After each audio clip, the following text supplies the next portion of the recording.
Shalom para você que, assim como eu, está quietinho dentro da sua casa, cumprindo esse período de quarentena, que será para o bem de todos nós, mas que mesmo assim não está deixando de buscar a presença do Senhor. Vamos nessa noite fazer uma meditação e eu trouxe uma palavra que o Senhor falou no meu coração e quero dividir com você, falando sobre decisões. Antes de nós começarmos, quero fazer uma oração, pedir que o Senhor venha nos visitar. Pai amado e querido, em nome de Yeshua HaMashiach, seu Filho, eu quero te agradecer nessa noite, Senhor, por cada vida que vai assistir a essa palavra, por cada coração, Senhor, que será tocado, que será alcançado pela Tua presença. Quero te pedir, Senhor, que o Senhor venha nos perdoar, que o Senhor venha sarar a nossa terra, que o Senhor venha endireitar as nossas veredas, que o Senhor venha estender a sua mão de misericórdia sobre cada um de nós e venha nos dar um tempo proveitoso na Tua presença, que o meditar na Tua palavra traga vida aos nossos corações. Em nome de Yeshua nós te agradecemos. Amém. Eu quero convidar você a abrir a sua Bíblia. Deixa eu estar com a minha aberta aqui. Vamos meditar na palavra do Senhor, no livro de Gênesis, no capítulo 25, no versículo 29, que diz assim: Certa vez, quando Jacó preparava um ensopado, Esaú chegou faminto, voltando do campo, e pediu-lhe: Dê-me um pouco desse ensopado vermelho aí, estou faminto. Por isso também foi chamado de Edom, que significa vermelho. Respondeu-lhe Jacó: Venda-me primeiro o seu direito de filho mais velho. Disse Esaú: Estou quase morrendo, de que me vale esse direito? Jacó, porém, insistiu: Jure primeiro. Ele fez um juramento, vendendo o seu direito de filho mais velho a Jacó, o direito da primogenitura. Então Jacó serviu a Esaú pão com ensopado de lentilhas. Ele comeu e bebeu, levantou-se e se foi. Assim, Esaú desprezou o seu direito de filho mais velho. Em tempos de crise, sejam elas de que categoria forem, nós devemos ter uma atenção redobrada sobre as decisões que tomamos. No texto que nós acabamos de ler, vemos Esaú com fome e cansado, tomando uma decisão que seria impossível de se voltar atrás. Ele vendeu o seu direito de primogenitura por um prato de ensopado com lentilhas. Se ele tivesse parado, olhado para dentro de si, descansado, lavado suas mãos, já que a gente está numa época que, né, toda hora a gente fala em lavar a mão, lavado o rosto, tomado um banho, se refeito, se recomposto, pensado direitinho, ele não teria cedido à chantagem que seu irmão Jacó fez com ele. Mas não, ele agiu no impulso, ele agiu diante da crise que ele estava sentindo ali, a crise que ele estava sentindo, o que ele estava sentindo era fome, era cansaço. De que adianta, né, ter primogenitura, de que adianta ter esse direito se eu tô com esse problema aqui agora? Tô morrendo de fome, vamos lá resolver isso. Esse é um exemplo de uma decisão mal tomada, de uma decisão de uma pessoa que está agindo pelo impulso, pelo momento, pela circunstância. Coisa que nós não devemos fazer.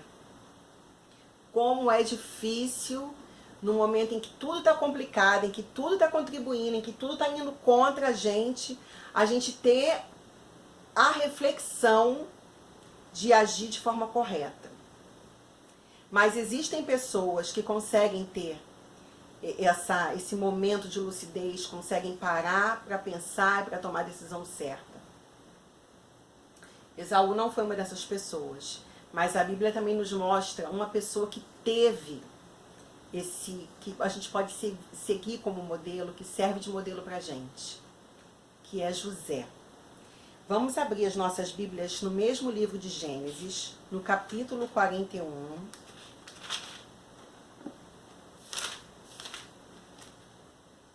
E vamos ler do versículo 28 até o 36. Diz assim: E exatamente como eu disse ao faraó, Deus mostrou ao faraó aquilo que ele vai fazer. 7 anos de muita fartura estão para vir sobre a terra do Egito, mas depois virão 7 anos de fome. Então todo o tempo de fartura será esquecido, pois a fome arruinará a terra. A fome que virá depois será tão rigorosa que o tempo de fartura não será mais lembrado na terra. O sonho veio a Faraó 2 vezes, porque a questão já foi decidida por Deus, que se apressa em realizá-la. Procure agora, ó Faraó, um homem criterioso e sábio, e coloque-o no comando da terra do Egito. O faraó também deve estabelecer supervisores para recolher 1/5 da colheita do Egito durante os 7 anos de fartura. Eles deverão recolher o que puderem nos anos bons que virão e fazer estoques de trigo, que sob o controle do faraó serão armazenados nas cidades. Esse estoque servirá de reserva para os 7 anos de fome que virão sobre o Egito, para que a terra não seja arrasada pela fome. Aqui nós vemos um homem, nós conhecemos a história de José. José, ele foi vendido por seus irmãos, foi levado como escravo ao Egito, passou por diversas provações ali dentro, foi tentado pela mulher de Potifar, mas permaneceu firme ali nas suas convicções, no temor a Deus, guardando ali a sua vida em santidade. Foi levado preso, ajudou pessoas lá na prisão, esqueceram dele, num momento oportuno, Deus fez com que se lembrassem dele, levaram ele até a presença do faraó. O faraó estava atormentado por um sonho que ninguém conseguia desvendar, o Espírito de Deus estava sobre José, deu a ele a revelação do que significava aquele sonho, o entendimento daquele sonho. José foi lá e entregou ao faraó o que estava por acontecer. Um exemplo de uma pessoa que, num momento que tudo parecia muito bem, na terra do Egito estava tudo muito confortável, estava tudo indo num período econômico satisfatório, tudo indo muito bem, mas José, ele tomou uma decisão certa e teve a capacidade de direcionar o faraó sobre o que ele deveria fazer num próximo período não tão bom quanto aquele em que eles estavam. O Egito passava por um período econômico maravilhoso, mas estava prestes a chegar um período de escassez. Apontava, nada circunstancial apontava para o período de escassez que viria a seguir. Mas mesmo tudo estando bem, a economia ótima, a terra com fartura, José, ele não se iludiu com o poder do Egito, nem com o excesso de mantimentos que era produzido naquele momento. Em vez de esperar a crise chegar, José saiu à frente e compreendeu que era necessário elaborar uma boa estratégia enquanto ainda havia fartura. Infelizmente, muitos de nós só aprendemos isso quando a crise já está instalada. Quando tudo ao nosso redor está satisfatório, quando tudo está confortável, quando tudo está bem, a gente não consegue pensar no dia de amanhã, principalmente porque hoje em dia existe no nosso meio uma cultura do que pense só no hoje, viva o hoje, o amanhã deixa para depois. Depois que essa cultura foi instalada no nosso meio do vivo hoje, vivo agora, pense no agora, curta tudo hoje, as pessoas pararam de agir com sabedoria, pararam de agir com prudência, pararam de pensar de forma estratégica do que elas podem fazer, de como podem pensar no dia de amanhã. Quantas pessoas trabalham e ganham o seu salário e gastam além do que ganham. Gastam tudo, comprometem-se fazendo dívidas, jogando coisas lá para frente. E aí depois, quando chega um período de dificuldade, um período difícil, como esse período que nós estamos atravessando agora, a pessoa se descabela e fica sem saber o que fazer, porque não pensou antes. Porque quando tudo está indo bem, a nossa tendência humana é descansar, é não pensar no amanhã, é não pensar num cuidado que se deva ter.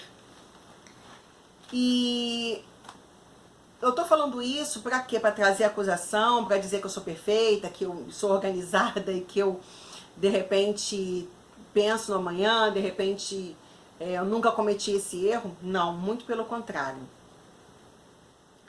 Nós estamos dentro do nosso país e ainda ouso dizer mais, estamos dentro do mundo, nesse mundo em que vivemos, todos nós, a humanidade inteira, está passando por essa crise e muitas pessoas foram pegas de surpresa. Ninguém esperava dormir e num dia seguinte acordar e ser impossível sair de casa. Ser impossível poder apertar a mão de uma pessoa. Ser inadequado ganhar um abraço, dar um abraço. Não poder sequer espirrar e colocar a mão na boca, coisa que a gente foi ensinado desde criança. Vai espirrar, vai tossir, coloca a mão na boca. Não se pode mais fazer isso, porque um vírus, uma coisa minúscula, desestabilizou toda a humanidade. Enlutou toda a humanidade. Está fazendo um estrago terrível. Eu imagino que essa situação que nós estamos vivendo hoje se assemelha muito à situação que José enfrentou ali dentro do Egito. Enquanto estava tudo maravilhoso, ninguém estava preocupado se ia estourar uma crise, se iam acontecer problemas. José, ele foi sábio, ele seguiu firme no seu propósito quando o faraó colocou o anel sobre o seu dedo e deu a ele o poder de ser governador do Egito. Ele cumpriu com a proposta que ele fez ao faraó. Ele armazenou em celeiros, estocou trigo, estocou cereais, estocou comida, porque sabia que uma grande fome estava para vir sobre a terra. E essa atitude de José trouxe não apenas provisão para o Egito, mas trouxe provisão para toda a terra, para todos os povos que estavam ao redor do Egito, porque era lá que eles iam buscar mantimento, era lá que eles iam comprar comida, era lá que eles iam buscar mantimentos para sobreviver. E isso fala muitíssimo ao nosso coração. Nós precisamos, nesse momento de crise que todo mundo está atravessando, precisamos colocar em prática tudo aquilo que nós aprendemos com Yeshua, tudo aquilo que nós aprendemos na palavra. Precisamos aprender a ter calma, a ter prudência, a agir de forma estratégica, pensando no próximo, mostrando o que é o amor, colocando esse amor que nós aprendemos na prática, em simples atitudes que a gente pode ter no nosso dia a dia. Eu, assim como você, assistimos pela televisão, pelas mídias sociais, durante esses dias, pessoas enlouquecidas dentro dos supermercados, dentro das farmácias, nos locais, fazendo compras, estocando, comprando em excesso coisas. Como se o mundo fosse acabar ontem, nem amanhã, ontem. Num desespero, numa ganância desmedida. Ninguém pensando, poxa, eu vou levar 1 quilo disso aqui, 1 quilo disso aqui e tal, fazendo a conta de quantas pessoas tem em casa, o período que vai se ficar. Não, vamos levar tudo, coloca tudo no carrinho e enche o carrinho. E aí, quando a outra pessoa vai na prateleira pegar aquele produto, não tem. Olha o ponto que o ser humano, o extremo que o ser humano chega. A gente vê coisas, produtos simples. Eu vou dar um exemplo aqui para vocês. Isso aqui é um álcool em gel, que normalmente custava R$ 6,90, R$ 7,00, a embalagenzinha de 120 ml. Custou R$ 20. Superfaturado. Você vai numa farmácia hoje tentar comprar uma máscara, tentar comprar luva, não tem.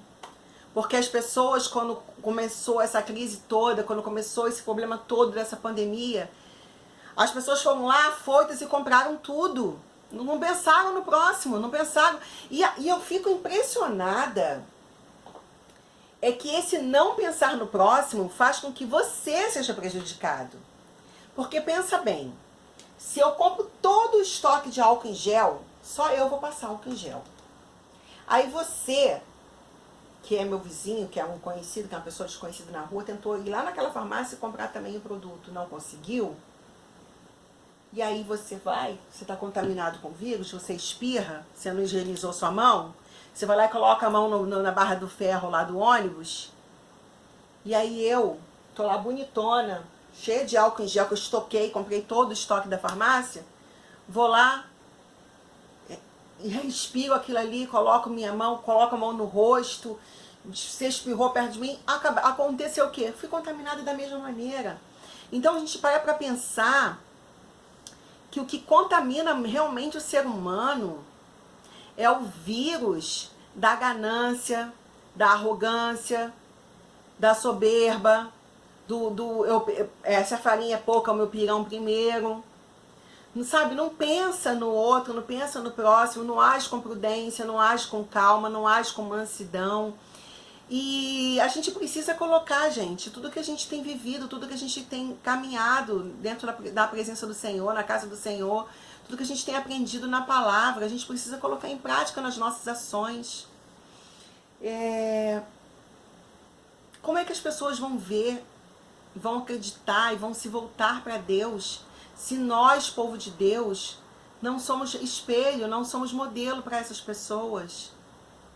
Se nós nos mostrarmos desestruturados, abalados, sem força, com medo, nós vamos acabar transmitindo isso. E não é isso que a palavra de Deus nos fala. A palavra de Deus nos fala em Romanos, no capítulo 10, versículo 17, que a fé vem pelo ouvir. E ouvir o quê? A mensagem. E a mensagem é a palavra, que é Cristo. Como você passa tanto tempo, tantos anos da sua vida na casa do Senhor, meditando na palavra, e na hora que você precisa colocar isso em ações, você se comporta como alguém que está perdido. Vamos abrir o olho, gente. Vamos colocar nossa fé em prática. Nós precisamos nos levantar em fé nesse momento, levantar um clamor ao Senhor, nosso Deus, a fim de que as suas misericórdias sejam estendidas sobre toda a terra. Nesse momento de crise, nós precisamos orar por todas as pessoas que estão na linha de frente, na luta, para não deixar o nosso país parar. Você imagina se na época que José estava ali falando para o faraó que tinha que armazenar, que tinha que colocar as coisas no celeiro, que tinha que juntar, se as pessoas que estivessem ali trabalhando fossem, isso aí que ele está falando é bobagem, não vamos se preocupar com isso não. Se o próprio faraó tivesse falado, não vou acreditar nisso que José está falando não, ele deu total crédito, porque ele ouviu certamente os relatos de quem conviveu com ele lá na prisão. Falaram para ele do comportamento dele, das atitudes dele, do porquê ele foi levado para a prisão. Isso fala muito a nosso respeito. O que será que as pessoas que convivem com a gente têm para falar ao nosso respeito? Que nós fomos exemplo, que nós fomos exemplo de fé, que nós lançamos para elas uma palavra que deu a elas força?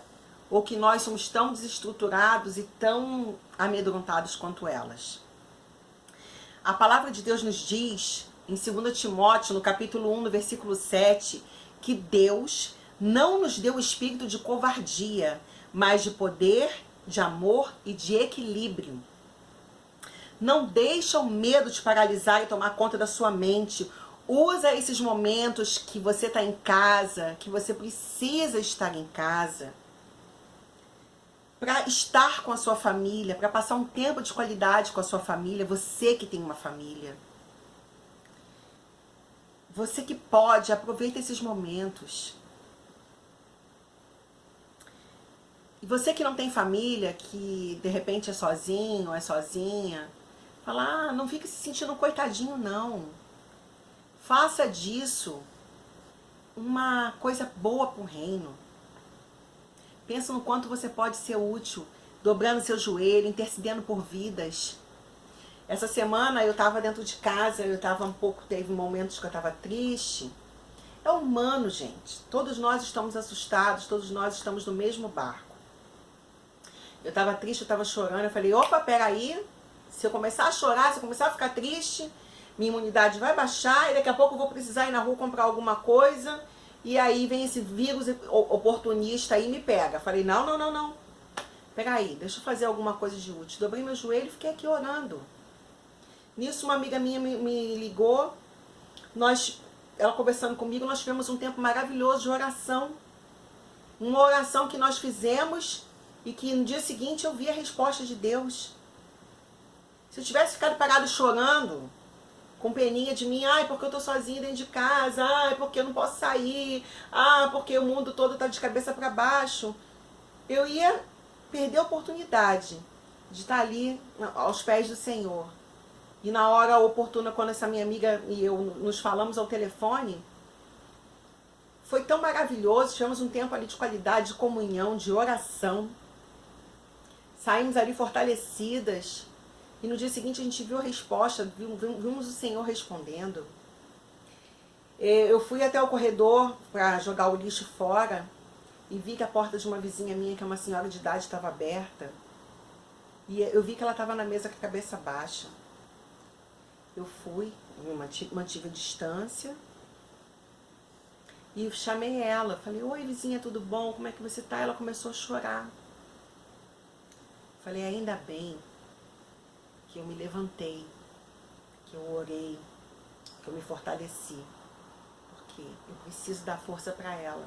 Ela precisa receber o meu abraço com palavras. Eu sou uma pessoa sinestésica, eu gosto de tocar, eu gosto de abraçar, eu gosto de fazer carinho. Então imagina o quanto é difícil para mim nesse momento não poder tocar nas pessoas, não poder abraçar, não poder beijar, não poder estar junto. Mas eu falei, existem maneiras de estar junto, de abraçar as pessoas com as palavras. E aí eu fui ali na minha vizinha e falei com ela, querida, eu tô aqui, não fica preocupada, você não tá sozinha. Passei um tempo conversando ali com ela, mantive uma distância, para não ter problema, uma distância que fosse boa para ela e para mim. Conversei, tirei ela daquele estado de tristeza ali que ela estava, falei de Deus, me ofereci para poder ir para a rua para ela, se ela precisasse que eu comprasse alguma coisa, se ela precisar descer para ir no mercado, numa farmácia. Falei, deixa que eu vou para a senhora, não precisa descer, me chama. Me agradeceu, ficou ali conversando comigo. Quando eu saí da nossa conversa, eu deixei ela de outra maneira. Deixei ela com um sorriso no rosto. Aí quando eu entrei aqui dentro da minha casa, eu falei, Senhor, muito obrigada. Obrigada porque eu pude ser útil. Pude falar um pouco do seu amor. Pude demonstrar um pouco do seu amor. E é disso que as pessoas estão precisando agora. Talvez você esteja achando essa palavra um tanto quanto cansativa, porque a gente está ouvindo falar nisso a semana toda. Mas eu precisava dividir, repartir essa palavra com você. Olha, Deus, Ele não perdeu o controle de nada. Muito pelo contrário, Ele está no controle absoluto de tudo. Nós precisamos nesse momento orar, dobrar os nossos joelhos e fazer o que a palavra fala.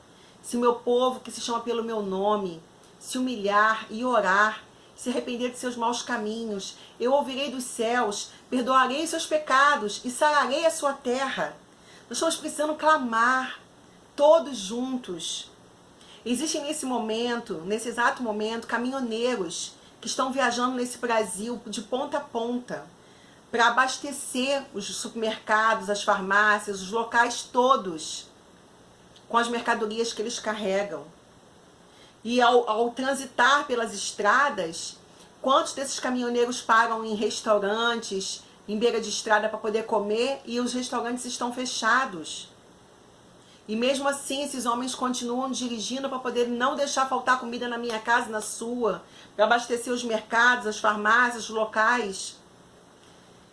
Quantos enfermeiros, enfermeiras, médicos, pessoas que trabalham na triagem fazendo ali a anamnese das pessoas que entram doentes dentro das UPAs, dentro dos postos médicos, dos hospitais.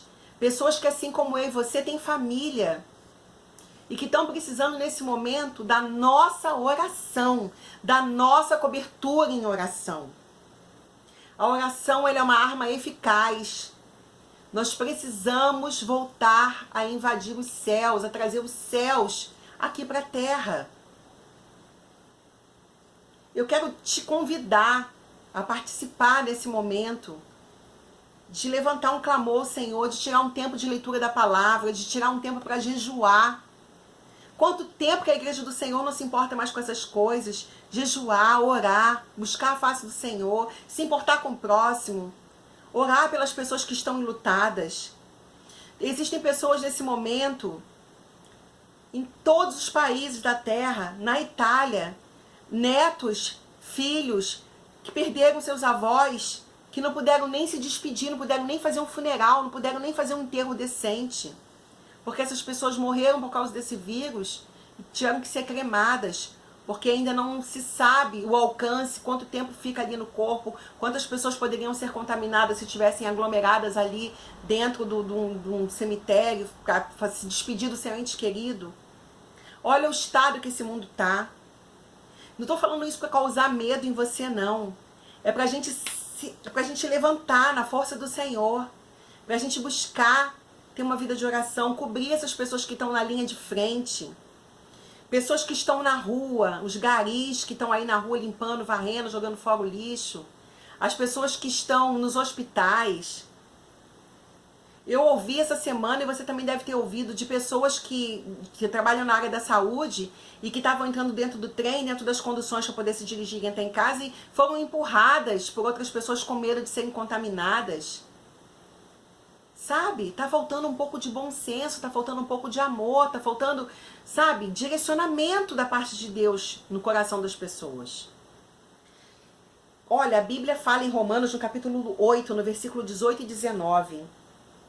Consideram que os nossos sofrimentos atuais não podem ser comparados com a glória que em nós será revelada. A natureza criada aguarda com grande expectativa que os filhos de Deus sejam revelados. Toda a terra está aguardando a manifestação dos filhos de Deus. O que eu e você vamos fazer para mostrar que temos a palavra viva em nós? Precisamos mostrar com as nossas atitudes, com os nossos gestos e com a nossa vida. Essa foi uma palavra breve. Eu espero que abençoe teu coração, espero que fale o teu coração.